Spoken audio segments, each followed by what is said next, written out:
Okay, so tonight we'll look at a list of statistical tests and when to use them. Okay, so from the previous slide and class, we looked at parametric tests and non-parametric tests. So it's on that basis that we are categorizing this for now. So for a data to be parametric, can you remind me what we said it should be?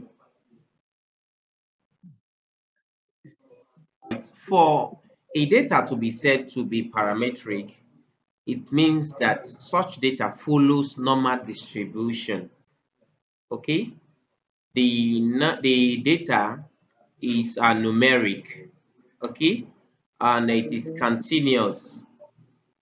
So, and then such data, it's you have your population size, not just assumptions. So, such we said that it is parametric. However, for non-parametric, we said that such data do not follow normal distribution, and then they are categorical.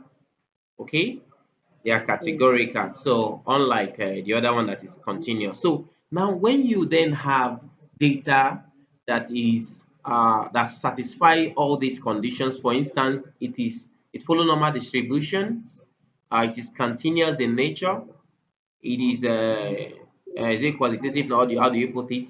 So such data now, and you want to then test for probably you want to test if there's an association relationship between them. We have one way ANOVA.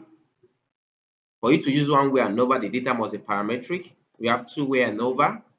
We have peer t-tests. We have independent t-tests. We have z-tests. We have ANCOVA. We have MANOVA. We have simple linear regression. We have multiple linear regression. Okay. Now, I just listed all these. So, if you are to use parametric analysis, if you are to use parametric tests, or you are to use one-way ANOVA, the first thing is your data must follow normal distribution. Okay. Now there are other conditions that your data needs to satisfy before you use either of these. For instance, if you are to use one way ANOVA, it is important that the variable that you are using is more than two groups. Okay, it is more than two Okay. groups. For instance, let me give you an instance. If, for instance, you are using gender, gender is two group, it will not fit Mm. into ANOVA. So it means that it must be more than two groups, that is three or more. So let's now pick another one. For instance, age distribution or age range 0 to 10, 11 to 20, 21 to 30. This is three groups, right? Under age. Do you understand? So Mm. now that is one condition your data must satisfy. And that is why people will tell you that if you are trying to get a relationship or effect, your data must be more than that variable must be more than two groups. Okay, that is one. Then if you are to use one way ANOVA, it means that you must have an independent variable and a dependent variable. All right. Now, for your dependent variable, it is expected that it is continuous in nature. Your dependent variable is continuous in nature, while your independent variable can be categorical. I don't know if you understand me. Yeah. All right. So now one way ANOVA is between one dependent and one independent variables. Then we also have a two-way ANOVA. Don't forget for two-way ANOVA, the same thing that the variable must be more than two groups. Okay. Now, if you have satisfied that, why do we then use two-way ANOVA? It means that you have more than one independent variable. Okay, so you have two independent variable and one dependent variable. Now, before I continue, I believe you will know the difference between dependent variable and dependent variable. One has the effect on the other one. Okay, yes.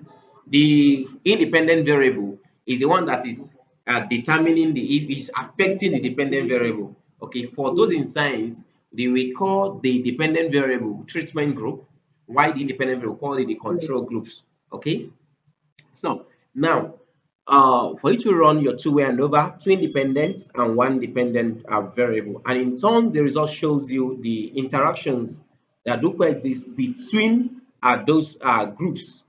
Now, for your ANOVA, there's what we call uh, two-way ANOVA with replication and two-way ANOVA without replication.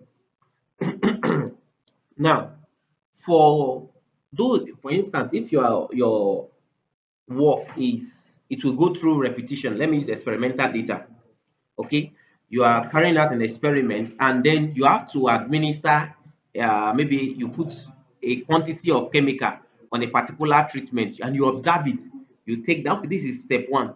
You will repeat the same experiment again, maybe two three times. Okay, and then you then take down your result, the observations.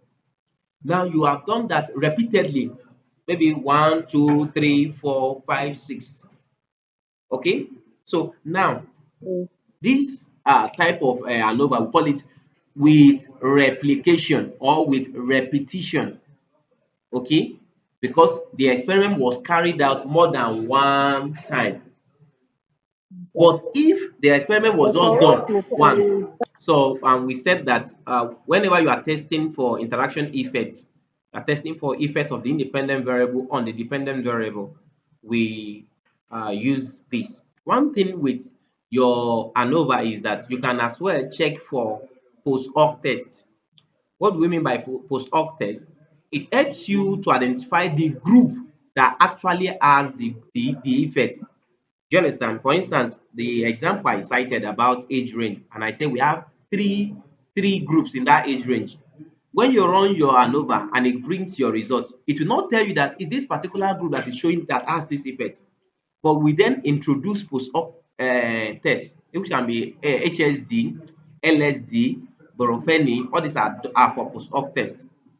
Then it will now tell you, okay, it is this particular age range that has this effect on the treatment group or on the dependent variable. Do you understand?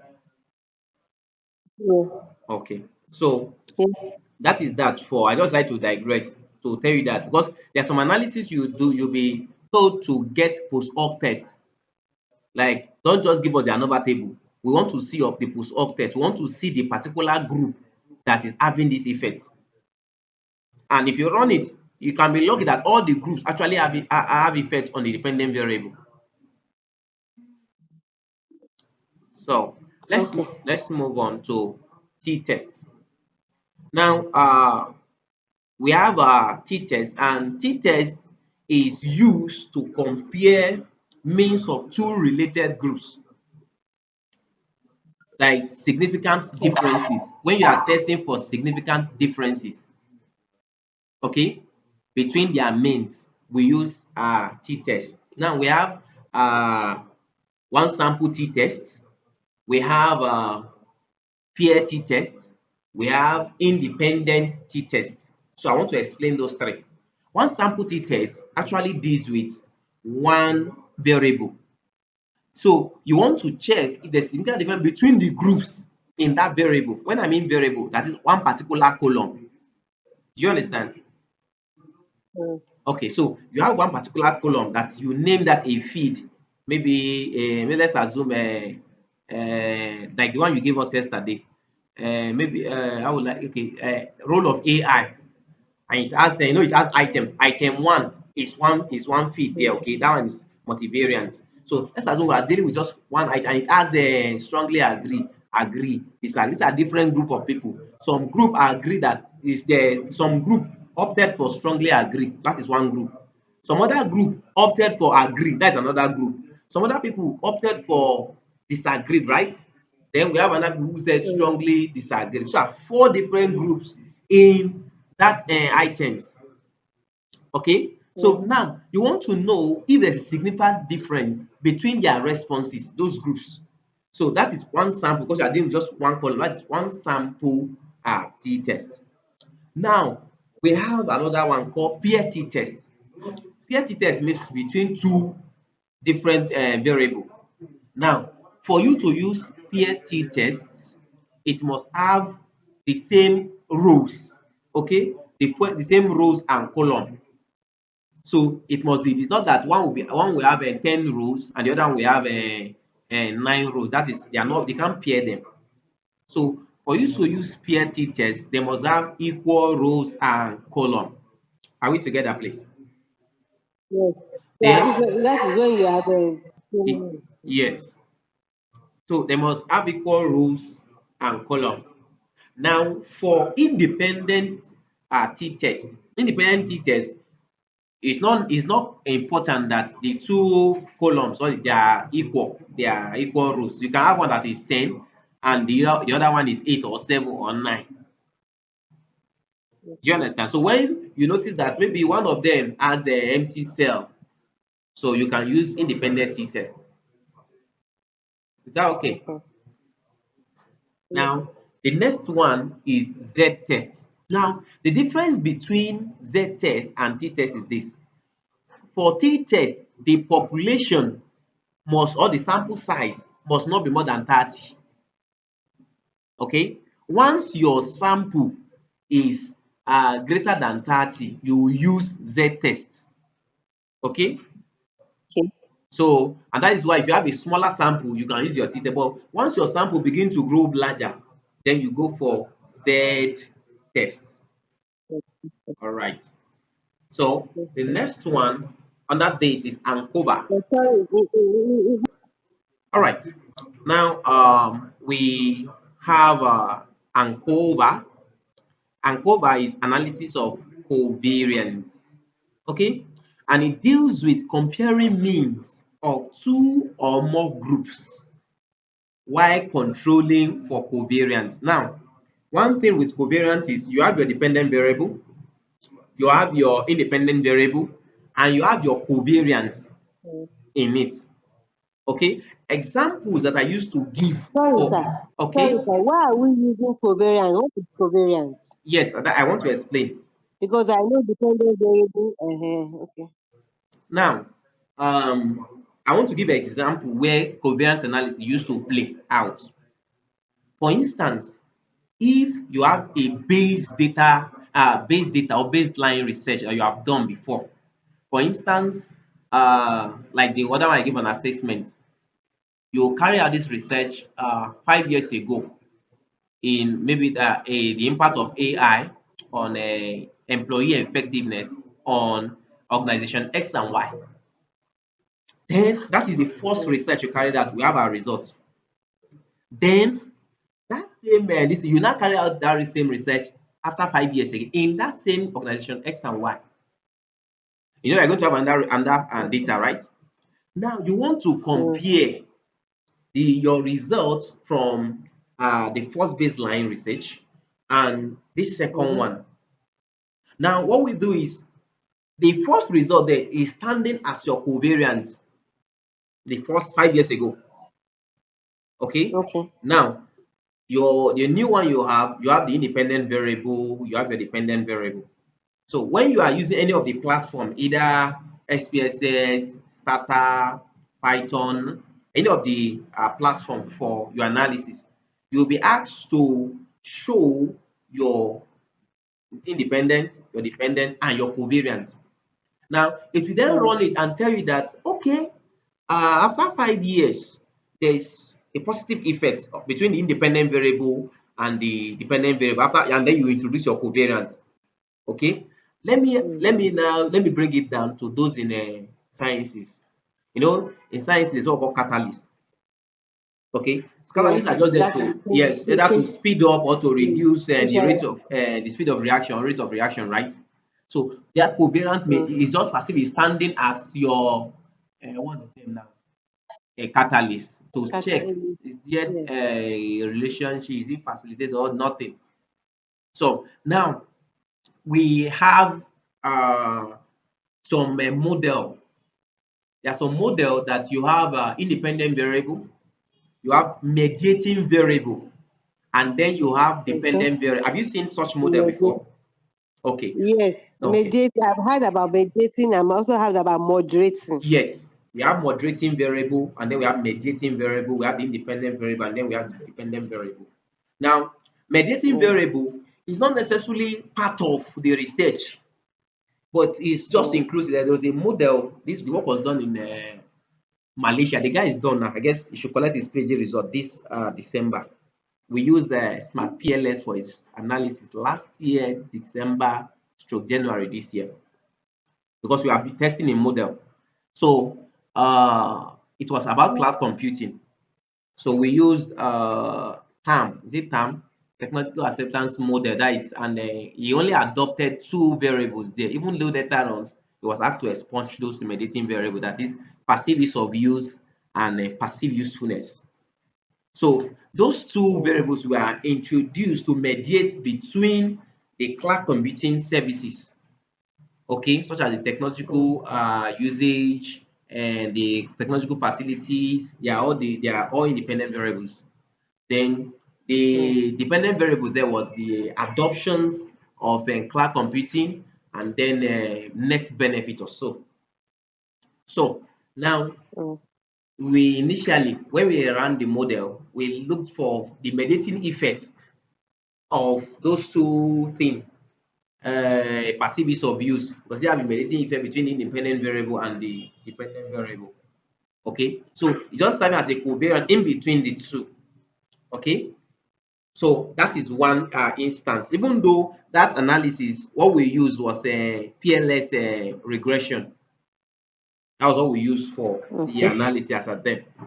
So there are some instances that your research we warrant you to have a covariant variable when you have one dependent, one independent, and one covariant. Okay, such you will use one way. We have one way covariant too, just like we have ANCO and cover. Then we Mm, have two-way and cover. Two-way and cover means that you have more than one independent variable, maybe two independent variable, one dependent variable, mhm, and a covariant.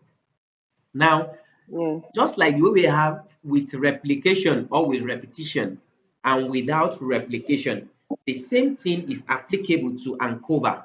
So for ANCOVA too, we have with repetition or what we call replication and without repetition. So for those in the lab, probably they did the assignment after 5 minutes, 5 minute interval, carry out the experiment again. The next 5 minutes, carry out the experiment again. Okay, that is with repetition. So that is also applicable here, but we call such analysis of covariance. Okay, Okay. then Not analysis of variance. no. This one, once you are introducing your covariant into it, we call it analysis of covariance. Okay. Okay. Yes. Sorry. I know I've heard about the word analysis of variance. You said? At what point do you do that? I know I've heard about analysis of variance Yes, that is ANOVA. or something.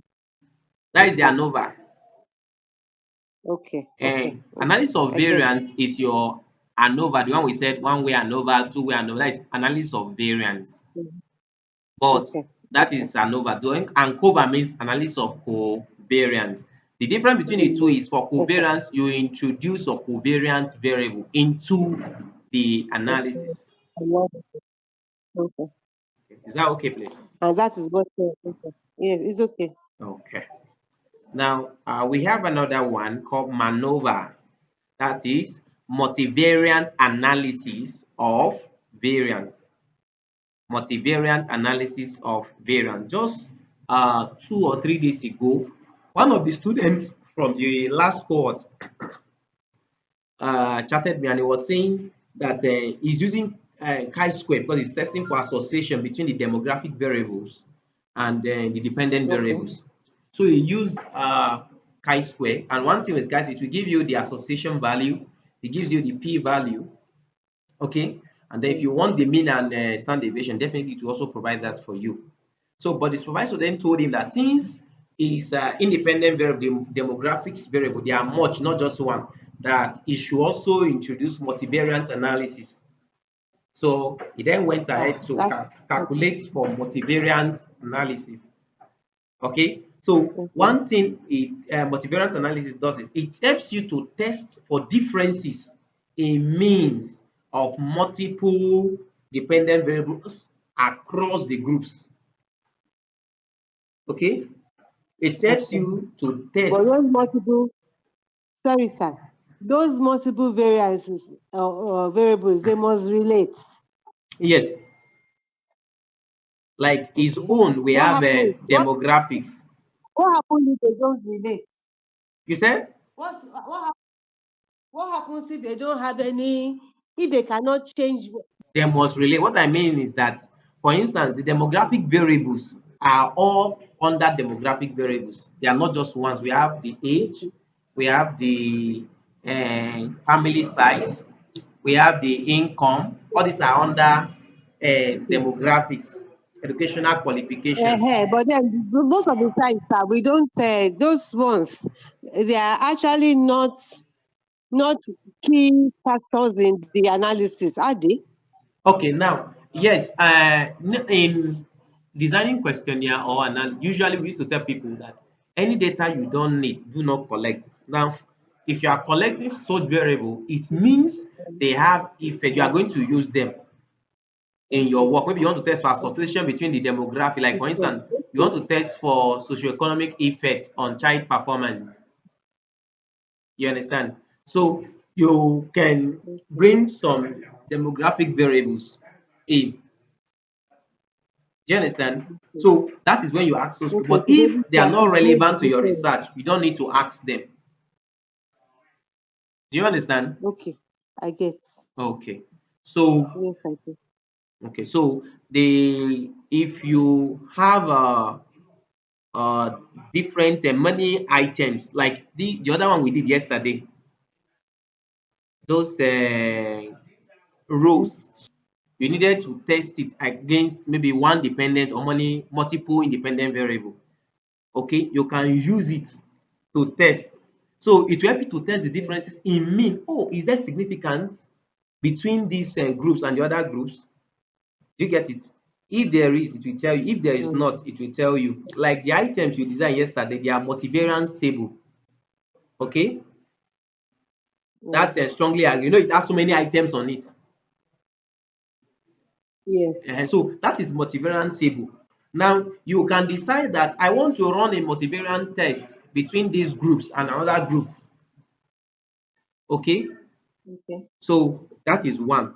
But usually when we are running for other tests, there's a way we calculate our central average and then we use for the t-test and over the regressions. But for multivariant tests, you have to follow it because you are bringing all the items under that group and then you test with another group.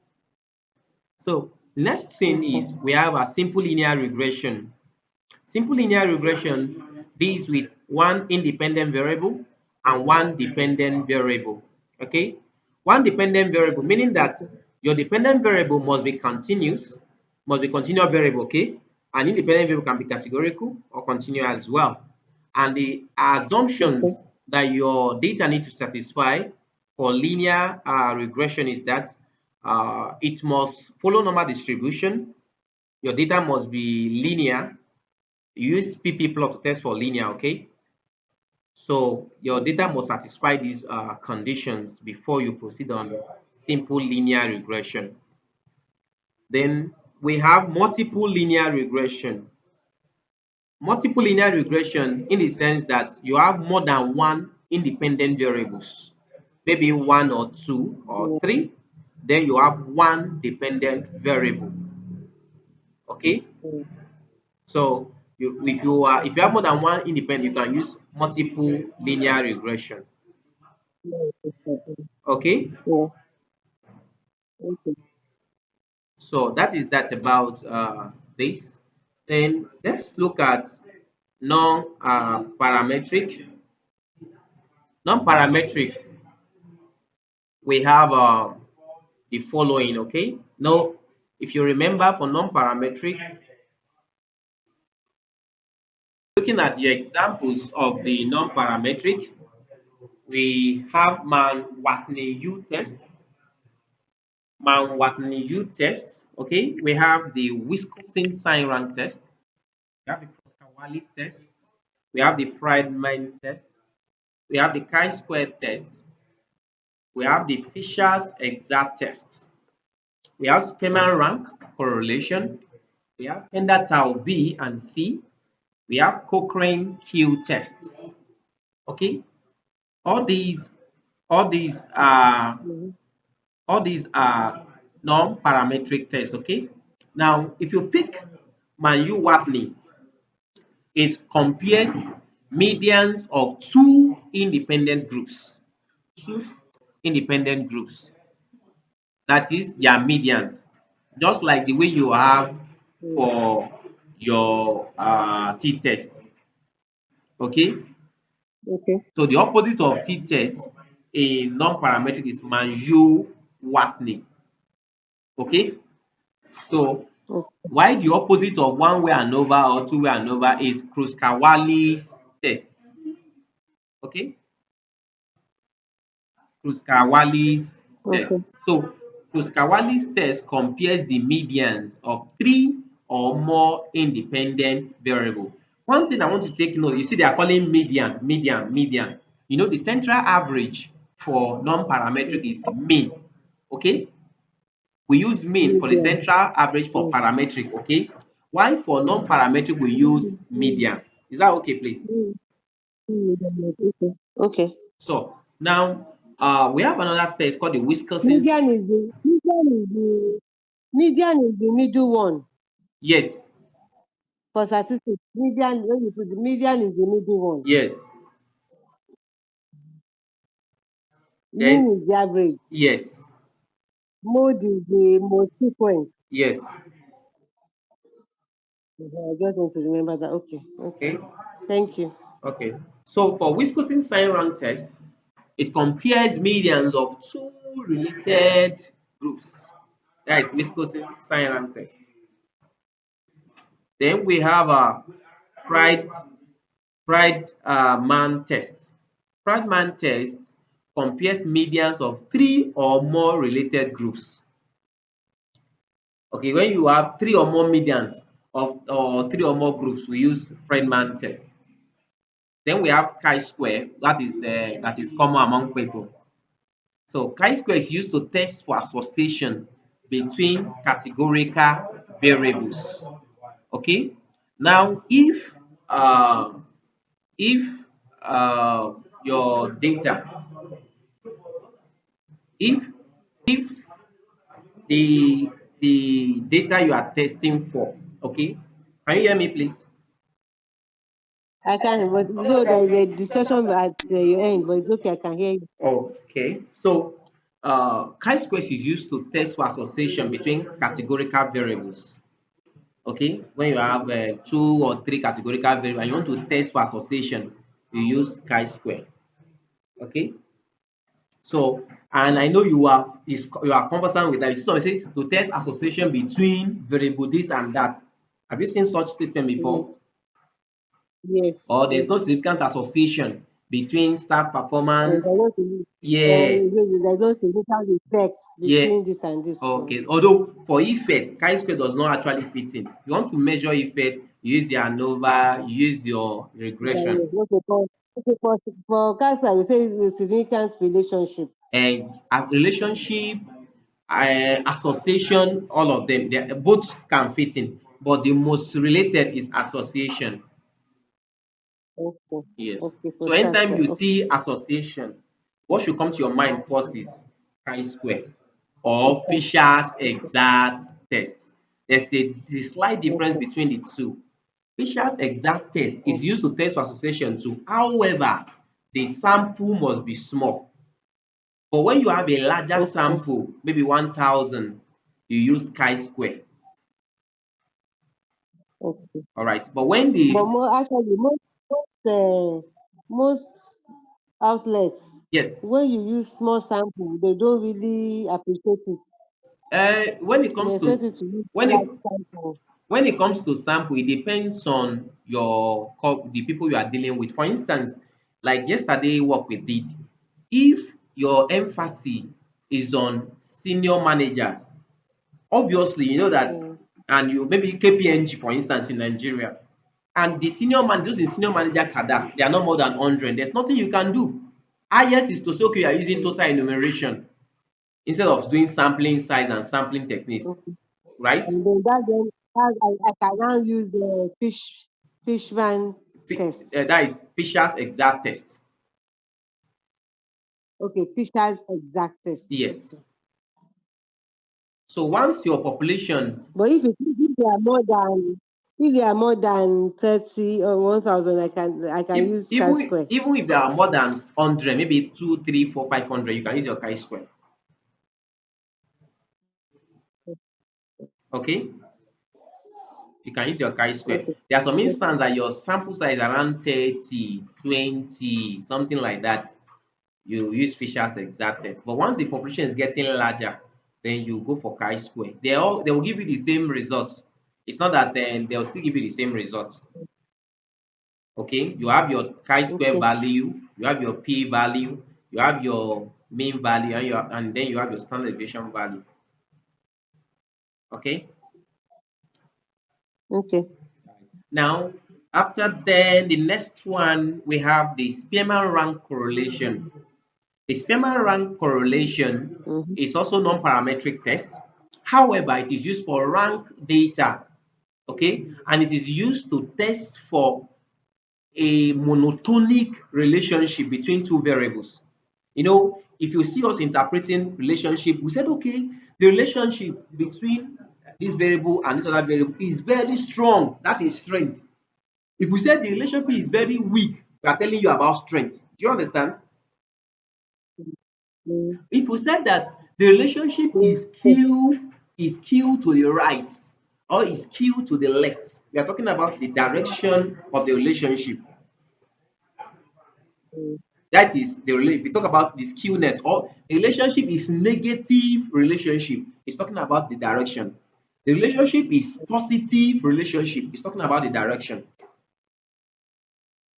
Mm. Do you understand me, please? Okay. So a schema rack Yes, sir. correlation measures the strength and direction of a monotonic relationship between two variables. Okay, so Yeah. that is Spearman rank. The next one is Kenda Tau B. I said we have Kenda Tau B or Kenda Tau C. Now, for Kenda Tau B, it measures associations between two ordinal variables. Okay, at this That point, is the same thing with pastor. just like a relationship, okay, Mm. it helps to measure relationship too. But however, I want to bring something out here.